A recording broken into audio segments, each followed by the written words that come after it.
together. I know we covered this the last time we were together, but I still really stress that you not go too far of a distance. Yes, too soon before you have consistency. Okay, buddy. Okay. So you want to make sure that they hold position until you have said okay and release them. What I do recall about when our class was together is you guys all had really good stays. Really good stays. So I just want to review your technique to make sure that everybody's kind of on board with what you're executing or rewarding. So if you have consistency with the duration that you're working now, take another step away for distance, right? Don't go too far too fast. It will come, but you really want to have that consistency first if you want a solid stay. I like a solid stay. So yeah, if you have consistency with your duration, you can go a little bit further. Make sure that when you are offering rewards for your stay, you are going right back to your dog and giving the food reward, repeat your stay, and step back to your appropriate distance. A lot of people, and I don't recall this from your group in your class, but a lot of people get in the habit of releasing their dog forward and treating them for the stay. Keep in mind, you're always rewarding the last thing that your dog did.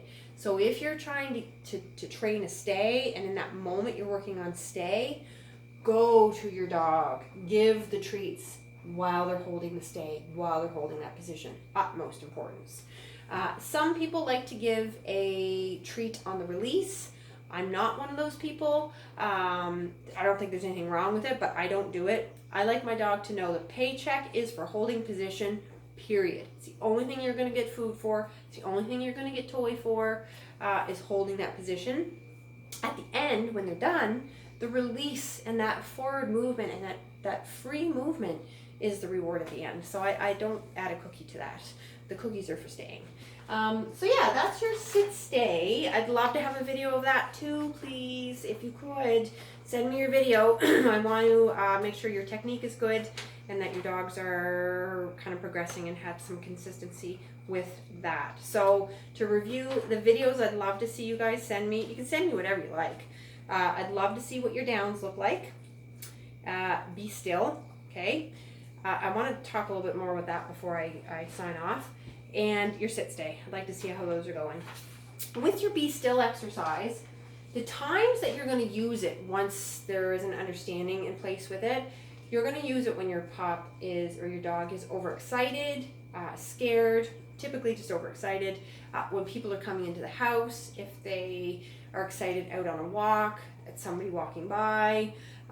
Anytime you know that your dog's not connected with you is a good time to use it. But when you're just beginning to teach it to your dog, don't only use it when you need it. So don't just train it in the moment when your puppy's overexcited. Grab them 10 or 15 times a day and just, doesn't have to be that much, but grab them often. My puppy's eating something, hang on. There you go, buddy. Don't eat that, don't. Grab them often and do that calming signal, that calming exercise, and wait for the calming signal. So stop, bud, stop. But yeah, in the long term for that exercise, you're going to use it in times when your puppy's a bit out of control, the witching hour, around like, well, about now, about 8 o'clock, when your dogs tend to like whip around the house all crazy and they don't pay attention to you. Grab them, do the calming, be still. After I got a little headway with Riggs as a puppy, that's when I used it the most. I used it definitely when he would greet new people, when people would come into my house. But most often I used it during that witching hour when he got crazy in the evening as a puppy, or when I was trying to encourage him to be a bit more calm and leave my older girls alone, if they were trying to play, or if I was trying to do something with Josie, and he pitched a fit about it, I would also use it in that circumstance early on. Now I tend to use it for him a tiny bit when he greets people when they come. He's like kind of cool beans when people come into my house. He's not quite as over the top as Josie. She's a bit more like all about me, look at me, whereas he's just kind of like in love with everybody that comes, so he treats everyone the same. So he's kind of like, hi, can you pet me? So he's not too terribly over the top when people come, but I do use it a lot in balancing his high drive agility training with calm and thoughtful obedience work, and just kind of teaching him the difference between those things. So yeah. The last thing I'm going to try to show you, and I guess I'll use the dog bed that's behind me. That should work just fine. Training your dogs to target a visual target like a mat is super handy in teaching them to like settle and lie down during meal times, when you have company, meal prep times, things like that. It's essentially a downstay, but it's teaching them to target a visual target and hold a downstay on that.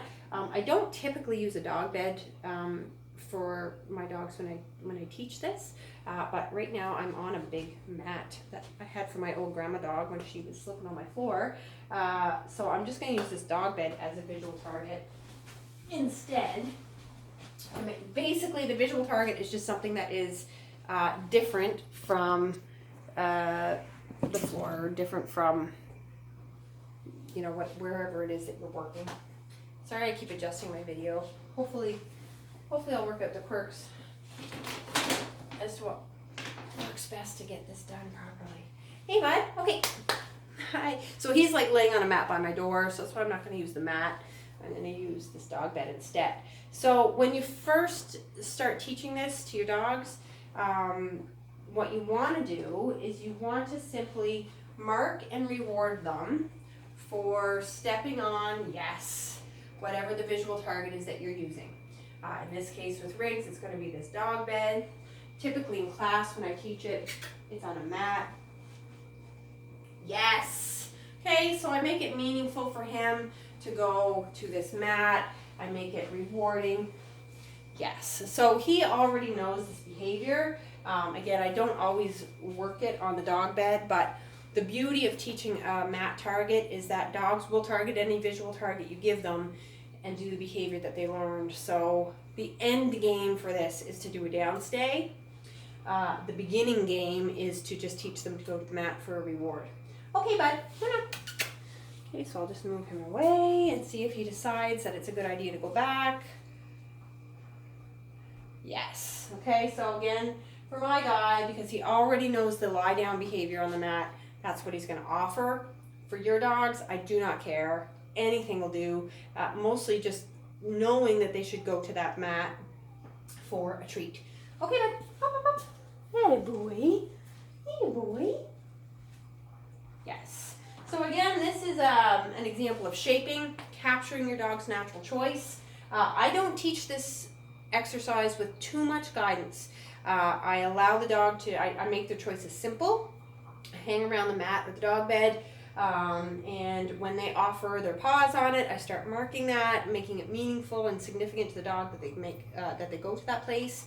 And then once they're doing it reliably, I increase my criteria. But I'll talk about that in probably a couple of videos. Probably not the next one, but maybe in 2. Okay, bud. Good boy. Job. So I just kind of wait him out a bit, and he automatically goes to the bed and lies down. Yes. So once that happens reliably, then I start naming it, and I call it place, is what I do with my dogs. So guys, that is all I have for you. I hope it's helpful. I'm sorry that the video quality is, I'm sure, awful. I already attached, probably on the weekend, I think, the handouts I usually give out week 2 are on your group site or group page. I hope you're still training. I hope everybody's staying safe during this really odd time in our life.